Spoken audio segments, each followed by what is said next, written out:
लचकत मान मुरडत जिरगराने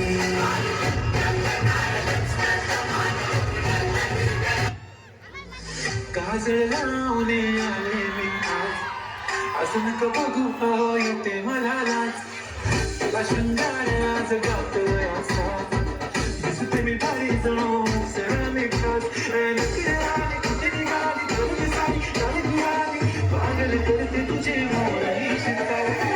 गुलाबी साडी आणि लाल लाल दिसते मी भारी माझा फोटो माझा गुलाबी साडी जसं लागलं हिला सोलावं साल ही पोर कशी मटकत